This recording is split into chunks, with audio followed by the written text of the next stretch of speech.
Welcome to Geordie Lass Doc Sass. One day, a Geordie and a Canadian walk into a bar and decide to start a podcast about relationships, and what a topic that is.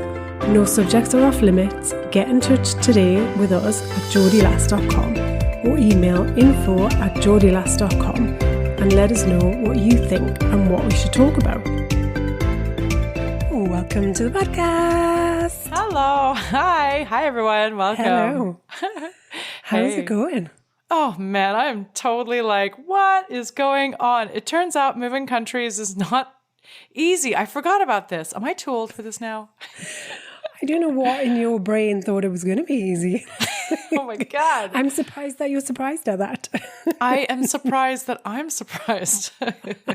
Is this what happens? Like, I think we've talked about this, like when you have a baby, right? And you're like, never gonna. And then 2 years later, you conveniently forget the ripping of your loins. Yeah, it's like anything. I think anything that's a truly painful experience that causes you a huge amount of stress. So moving house and moving country as well, like double trouble. Yeah. Having babies, getting married, getting divorced, all of those big life milestones that happen, they are all horrendous at the time. Oh. And then we swear we'll never do it again. I forgot about this. And then generally we do in lots of those circumstances I've just mentioned. I know. And then we walk into it being like, this will be great. This will be fine. Yeah. I'll be fine. It's good though. You're in your optimistic honeymoon, beautiful phase, and you will get past these little mini traumas that you're experiencing right now. I know. Well, and also I am doing it for the most wonderful cause. So I am very, very happy, extremely excited, and I would say aligned, but I don't know if I like that term in this context. I'm just extremely excited and motivated for all the reasons that I'm doing this. Yeah. Good. Love. Yeah. She's riding the love train all the way to Athens. Totally. Didn't even know there was a train across the Atlantic, but turns out there is. Have you never seen Polar Express? Oh my gosh. Train can fly around the world, don't you worry. Oh, it's so true. It's so true. All right. So what's going on in your neck of the woods? I flew over your neck of the woods briefly, but I just couldn't come visit. It's the closest I've been to you. I literally was like, I cannot believe you're that close. And I'm not going to see you. That is insane. I know. Insane. It was the last minute. Oh my God. I know. Yes. It's ridiculous. So, yes. Once you get settled and can travel like a regular person with a schedule instead of lastminute.com. Not like a few days notice? Yeah. Yeah. Without like 24 hours, I'm going to be like within 7 hours of you. So, I know. Yeah, we need more notice than that. Oh, but I know. we should definitely, we need to make it happen next year. Yeah. Yep. Okay. Yes. Yes. All right. A real in-life recording. A real in-person recording. podcast event. Yes. And we're also having a sliding doors because it turns out that Budapest is going to have Geordie Lass Doc Sass descend upon its very beautiful city, except at different times. So you are going to Budapest extremely soon. I am going to Budapest. I absolutely cannot wait. You know, they say a lot of like the holiday excitement is in the kind of planning, anticipation. So we like really went hard at the weekend, working out where we're going to go to eat, the different attractions we're going to visit, and sorting out the itinerary list, started talking about our packing. We keep checking the weather. We are in full-blown holiday excitement mode. Oh, nice. Oh my gosh. Oh, it's fall. Gorgeous. Mm-hmm. Yeah. I literally can't wait. Although I did say, right, honey, we've got 1 week to go. That's as long as we need to remain friends so that we can go on holiday and not be in a funk with each other. Oh, gosh. Yes, that's hard. Yes. We've made a pact to try and stay friends this week. Oh, my gosh. How Before lovely. we go on holiday. That is true love, right? It really is true love. All right. I hope neither of you shit the bed. No controversial topics. Fingers crossed. Yeah. Just keep it on the light side. Keep it on the light side, my dear. Awesome. Okay, right on. So yeah, that's our task for this week. Our mission is to stay friends and to stay loved up. That is wonderful. Awesome. Okay, so what's happening at the relationship desk of love? Okay. Thought you'd never ask. I know. So on today's relationship desk of love, I can't talk, I'm so excited. this more in the kind of realm of dating as opposed to the realm of in a long-term relationship this week, because I saw a story that says Tinder is now allowing your friends and family to recommend matches for you. Oh, nice. Oh, nice. Okay, go on. Mm-hmm. This was after I was on there. Okay. It did make me laugh. I saw a post this week, like a local kind of Facebook post. And it said, I think Tinder's lost its spark. Where else can I find a match? Oh my God. The person had posted anonymously, so Yep. they weren't going to get hit up for anything, that's for sure. Exactly. So this article by the BBC News shares, would you like to swipe right for this feature? Dating can be a social minefield, and there can be pressures to win the approval of your partner's friends and families. But the dating app Tinder has taken it one step further by letting friends and families of users recommend matches. As part of the new Tinder Matchmaker feature, users will be able to give others access to their account for 24 hours so they can recommend matches. Oh my gosh. Is this like a beta version? Like, I don't know how this will go. Let's just see. Like, I'm just kind of like, will this, I don't know. Is there a net good or a net disaster? Hard to call it. Well, I mean, it depends what your friends are like, right? Yeah. If your friends are wanting to try and get one up on you, then you haven't got very nice friends, then they could use that in quite a malicious way. Yeah. But I think generally most people have got friends that have got good intentions and good natures. And, family, I think, maybe potentially there's some kind of room for kind of disaster there. What your mum thinks you might be interested in might not be kind of who you are interested. But your friends, I think, have generally got a good measure of you. Do you not think? And they know relationships that haven't worked out for you in the past, and they know why. And they're maybe looking at things in a slightly different lens. So they're looking for different requirements to what you would be kind of, because we know that when we're searching on things like this, we're searching at a conscious and an unconscious level.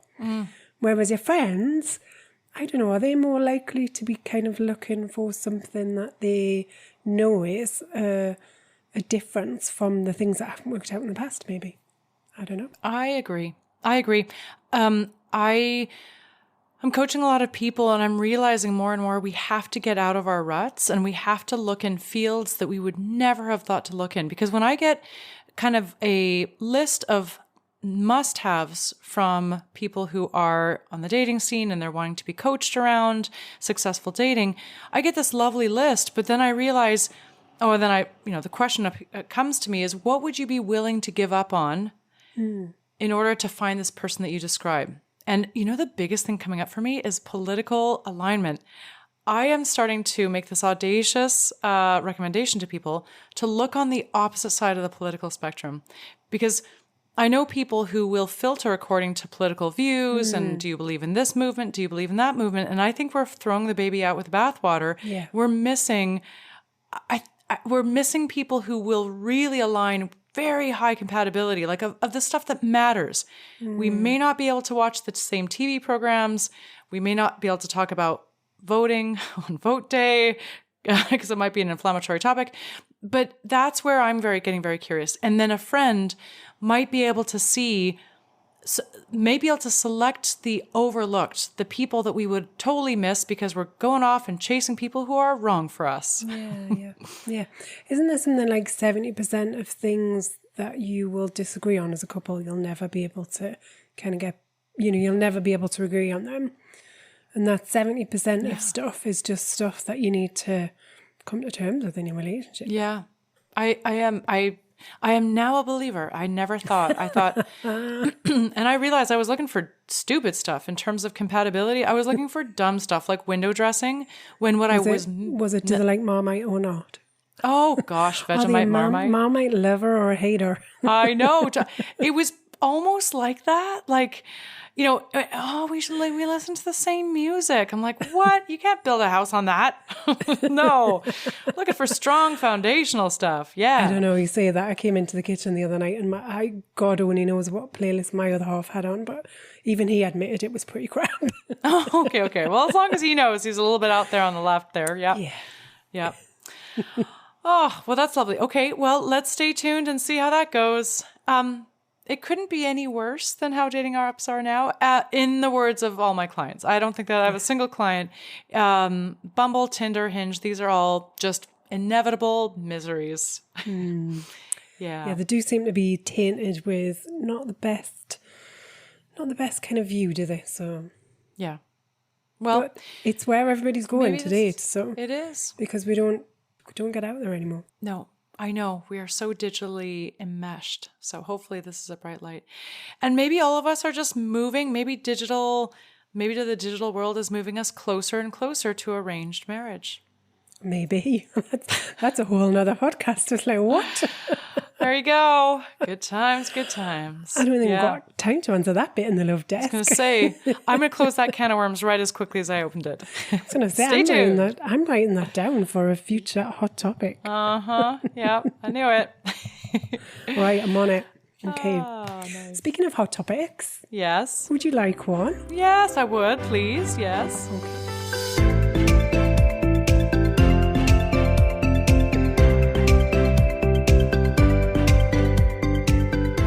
Hot topic: keeping sex alive in a long-term relationship. Yes, please. Yes, please. Yeah. Yes. If it were easy, we wouldn't be taking this up as a hot topic. Just saying. Indeed. Not easy. What is easy is having sex with somebody you just met. That's pretty easy. But that's not the hot topic. I know. But let's just contrast. So, okay. Yes. So it's hard. Tell me about, like, for somebody who may not have experienced this, tell me sort of what becomes hard about keeping sex alive in a long-term relationship. I think this is such a common problem. So you only have to look at a kind of, a string of Facebook comments or questions that are posted on Quora or Reddit or things like that, or in magazines.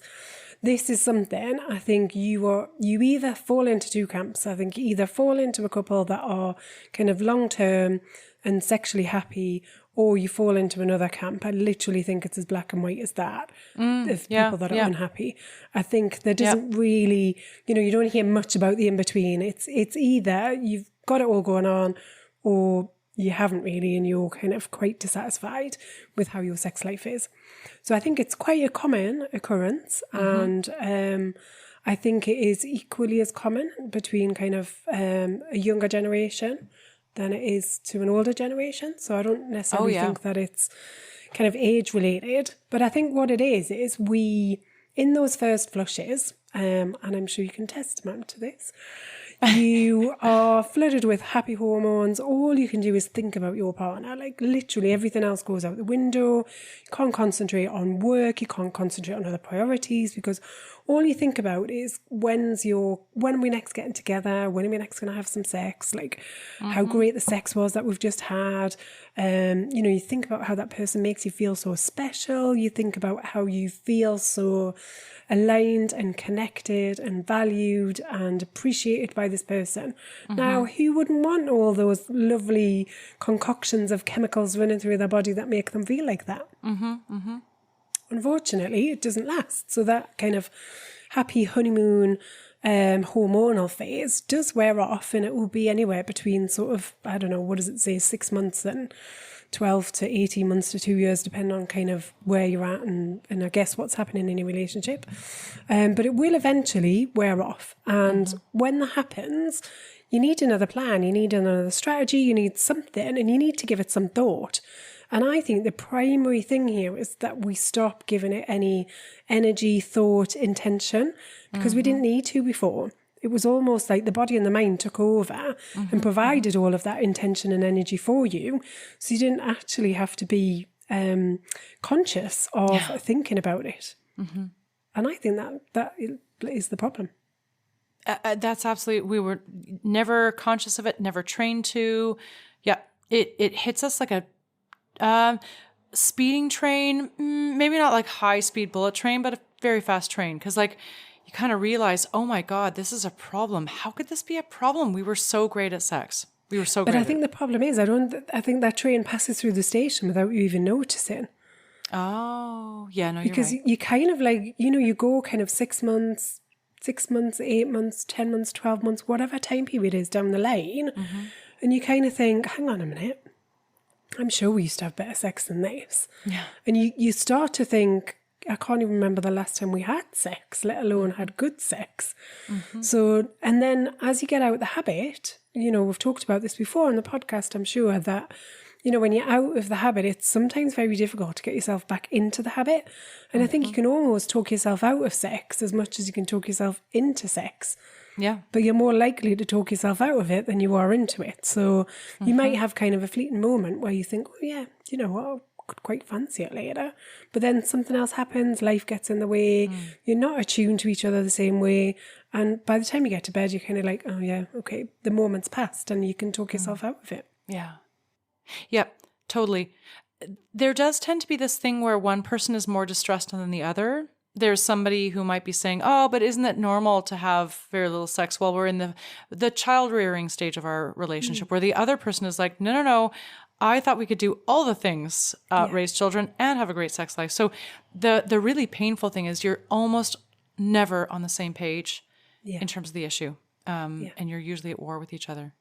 So yeah, no, definitely it is and it's also there's like gender, like we seem to think that one gender is responsible for low libido, one is for higher libido. I can assure you that is not the case. There are high, low, medium libido folks on all sides of this equation. And it's just so painful. It's so painful because we can't talk about it. There's no space for it in our hyper-sexualized society. But that's the problem, right? So we don't talk about it. We don't give it any energy. We don't even think about what it is that's causing the problem. Yeah. And we automatically think, oh, it's just because I'm not attracted to my partner's not attracted to me, I don't feel attractive anymore. We go through all of these different scenarios, but we don't actually kind of, sit down, have a conversation and say, look, how do you feel about it? Are you comfortable with the amount of sex we're having? Are you not? Are you like okay with it? Or are you not okay with it? Would you like more, less? Where's the kind of starting position? We don't ask the question about what do you think kind of got us here? Why do you think we aren't having as much sex anymore? We don't start to kind of peel back the layers to understand, because it's not as clear cut as just kind of one thing that's not working in the relationship or one combination that's slightly out. It's very often a multitude of variables that you pop them all together in that melting pot, and suddenly, it's kind of sex that's out the window, and you're left with all the other things to deal with.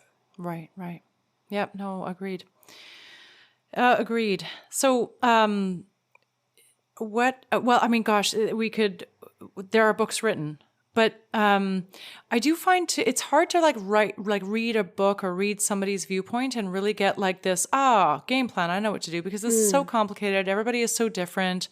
But how do you advise your general approach to this? Like, first of all, acknowledging there's an issue and trying as best as possible to come to the same side of the issue, rather than, I think our sex is fine. I think we have enough sex. The other person's like, we don't, and I'm miserable. Like, trying as much as possible to find some sort of middle ground understanding, where, okay, I won't have crazy expectations, but it would be nice to have a little bit more quality/quantity than we're having it before. And if you can arrive as a couple at that point, then what do you advise doing?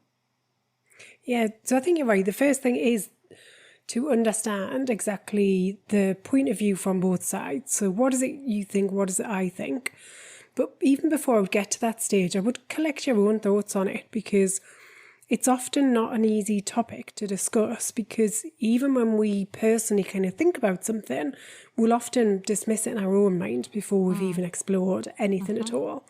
So I think it's really, really important to start to explore for yourself where your thoughts are at. So where do you think when do you think things kind of stopped a bit, and why? Like, what might have been the driver for that?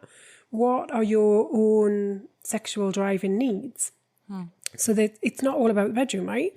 It is about one person might need to feel intimately close to somebody before they can even embark on having any sort of sexual activity. You may need to deal with some kind of financial issues that are worrying you. and you can't get beyond those. So because you're kind of up at night worrying about things, you're not sleeping very well, that's having a knock-on effect to your whole mental health and how you see the world. So there may be some of those things that you've got to kind of resolve first. So I'd have a real kind of think about, what is it that's my sexual driver? When we're in a good space and I want to have sex with my partner, what is it that's happening? What does that look like? What does kind of a safe, sexy zone look like for us as a couple? And really kind of formulate that, because that becomes your blueprint really for success, I would say.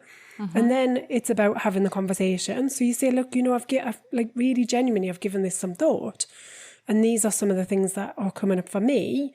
Would you give it some thought and see what comes up for you with posing those same questions? And then give it some space, right? Because you've had time to process it. Now your partner needs time to process that. You can't expect to, within the space of kind of 20 minutes, all right, brilliant, we've got a fantastic plan here, and we're going to be kind of, you know, rocking the bedroom for the next 3 months. So we need to then give each other the space, then come back together and have a follow-up discussion that says, right, okay, where did you get to? Tell me what you think. And if you need to, again, take a little break then, come agree another time to come back and have a conversation about it.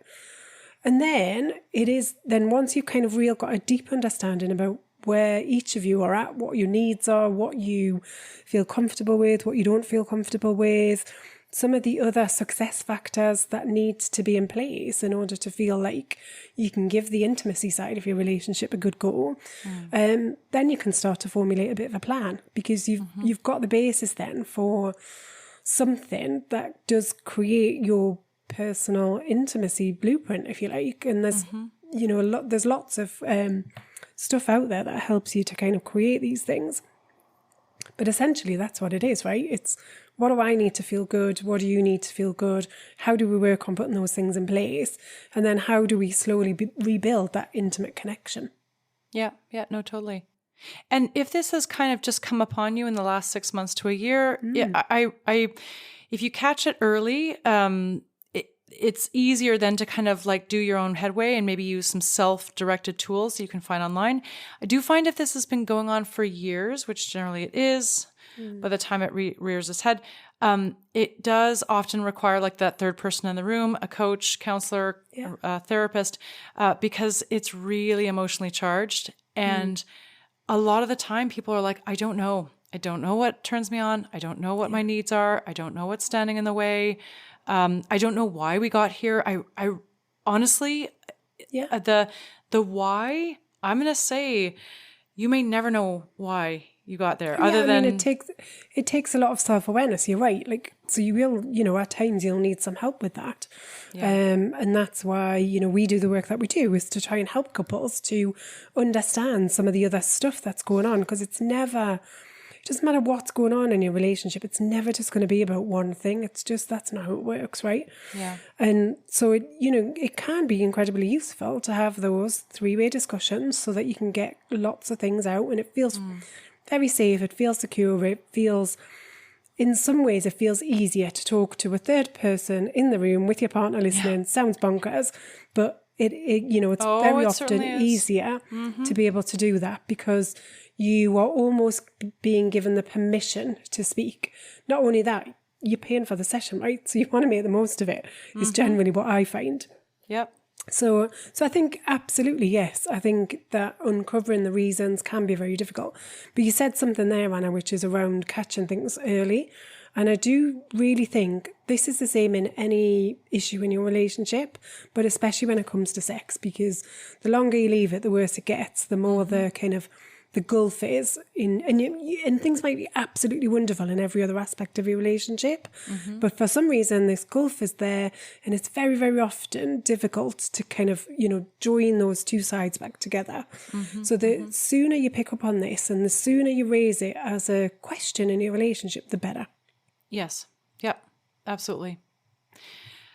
Oh, totally. This is just scratching the surface, but I would say that it is important. If you're worried about it, you have a right to be, and you deserve to have a conversation, many conversations with your partner. And it's not fair to not talk about it, even though it's hard.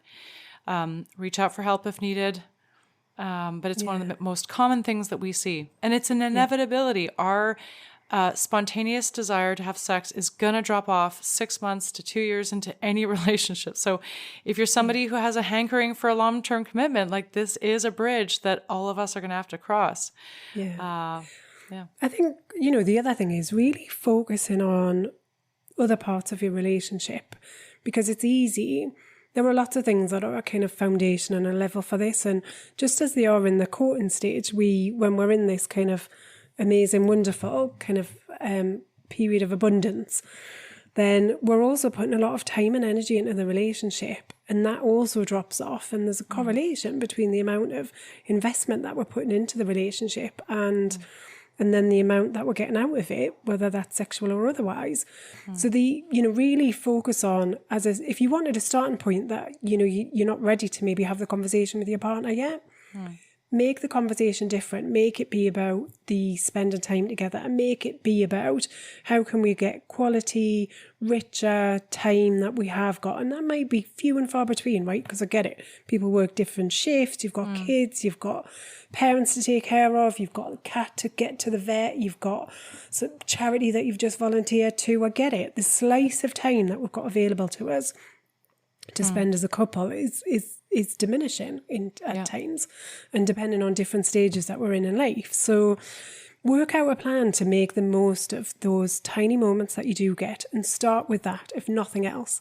Start with some reconnection in the form of kisses and cuddles, and just a general kind of a conversation about how are you, but like, how are you really? Not just how is it?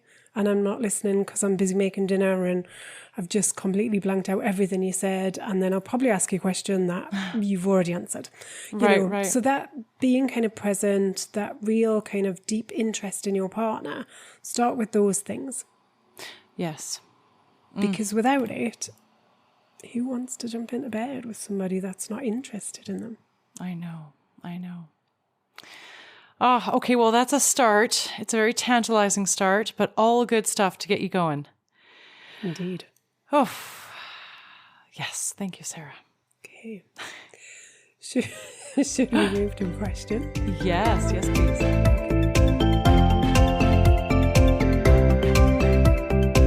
Today's question. My girlfriend and I have different values and beliefs. Is it possible to still have a good relationship without compromising who we are and giving up on our values? Oh, yes. Maybe. Maybe not. Oh, yeah. Well, it's interesting that you brought up during the Love Desk there talking about political interests, because that's very often something, isn't it, that people are quite wedded to. They're kind of like, these are my views and I cannot go out with somebody who doesn't agree with those. So that's kind of one aspect of it. And we get other views and values that we believe in. And we hold them very, very dear to who we are, and living in accordance with your values, we know is really, really important for our own levels of satisfaction. Yeah. Oh my gosh, yes. But the cool thing is that these guys are actually thinking about values, which is great. Huge points. Yeah. Because what they're doing is they're noticing clashes, and they've nailed down correctly that it is a values clash. This is awesome. I love values assessments. They're great. Couples values assessments. Awesome. Yeah. So, I received some lovely advice a few months ago, which is success in a relationship is determined by 3 C's. I'll add a 4th one, which is commitment, but the 3 C's are chemistry, communication, and compatibility. And compatibility is our values. Like, those are, a very wise man says that the less bridges that you have to cross in order to reach each other, the less obstacles, the less gaps, it's just the easier it is. So in terms of shared values and, forming our compatibility, what are the things that you have seen are really important to get aligned? The kind of the deal breakers? I think for me, it's not necessarily that you need to have the exact same values, because you can have respect for somebody else's values, still appreciate them as a person, and still have lots of other things that make you compatible as a couple. If you have no alignment in any area of your relationship, values or otherwise, then you are going to encounter problems. So there are things that are kind of face value things that we maybe, can overcome. We talked before about kind of music taste. So it might be that I like one particular music, you like another. And we can overcome that because we'll either find some common ground of things that we're comfortable listening to together, or we'll listen to music and we'll enjoy it separately and we'll be okay with that. Same when it comes to kind of movies or lots of those kind of surface level things that we enjoy doing. If we have some kind of values and beliefs that are fundamental around things like having children, how children are raised, where to have children, where do we live while we raise a family, that sort of thing, then there will be certain things that are just impossible to overcome, I think. And you then need to decide, so let's take the children as an aspect. If you fundamentally want to have children and your partner is saying, no, I don't, you either have to give up on the idea of having children or you have to find a new partner. Yeah. Because it's unlikely that that person, if they're saying categorically, I do not want to do this, and they have been straight up with you and have not wavered from that, they haven't said, well, it could be a possibility in the right circumstances. If it's a hard no, I do not want them, then the decision then is, how much do I want children versus how much do I want this person? Yeah. Oh, yeah, yeah. And those are huge. Oh my gosh, yes. I think what's important here is like most of the time when we do a values assessment, an individual assessment, like what are you valuing in your life? Accomplishment, financial freedom, creativity, sensuality, whatever. It's fairly easy, not totally easy, but fairly easy to nail down a list for yourself. I think what's important, what's hard about values in relationship is that the things that are actually important, we don't realize are important until we run into conflict with them. So it is really, really hard because I can give you a list of 20 things that you should probably in a relationship are deal breakers to be in alignment with, but maybe there's one that's not on the list that ends up being really, really important. So it's just so important to be able to, I'm going to say something crazy. I think sometimes you need to have like a big relationship and go through it as like a formative experience. And you may not last in that relationship, but it can set you up for the next relationship so you know it's important. Honestly, I think learning from failure is really important in relationship. Are you telling this couple they're doomed? Am I saying like maybe a divorce or a big breakup is important to your formative learning? I'm like, yes, I think it is. Like, how do we know until we've gone through it? In this specific question, there's clearly some awareness of values. Otherwise, they wouldn't be raising the question. They wouldn't be talking about it. So there's clearly some awareness there. I guess what I'm hearing is the fear that because we're not totally compatible in that space, does that mean the relationship can continue? Should we, just pack it in and go home? Yeah, should we bother? And I think there isn't an easy answer to this. So there isn't a black or white, yes or no, because as you say, we can still have a value, and I might have the same value as you, but I might interpret that differently. So even if we've got the same value, what that means to us and how we want to express and live by that value could still be different. Equally, I could have a value that I think is tremendously important to me, and I'm like, no, I'm firm on this. This is really important to me. But actually, with the right combination of a person and lots of other things I love about them, am I prepared to soften on that value? Potentially, yes. I might say, well, or is there a way to kind of carve out a position where I still feel okay with that value set, and you're allowed to feel okay with how you're kind of doing it differently. Kind of money would be a primary thing, right? So if you've got somebody who really values security, financial security, they want to keep a certain amount in the bank. They always want to make sure they've got enough to pay the bills. They want to be kind of looking 2 or 3 years ahead of their kind of financial planning. And you've got another person in the relationship who thinks, actually, I'm quite free with my money. I know that money flows in, money flows out. I'm quite an abundant mindset. I don't really worry about where the next penny's coming from because I know I'll be okay. So there's two very, very different mindsets there, and two different ways of viewing their relationship with money and the value that they have and the association they have with it. Now, it could be that you say, okay, on paper, right, that person's not for me then because they are the complete opposite of how I am. But there's a couple of things here. One is a partner can often teach us something that we didn't know about. And that's the beauty of relationships. So it might be that over time, the partner who's kind of hell-bent on saving, not spending, being really prudent, learns to kind of give a little bit. And as a result, learns that they experience more fun in other areas. The person on the flip side, who's not quite kind of the same mindset and just thinks, do you know what, it'll come, whatever, may at some stage start to see the benefit of having a bit of savings in the bank, and they might start to change their ways.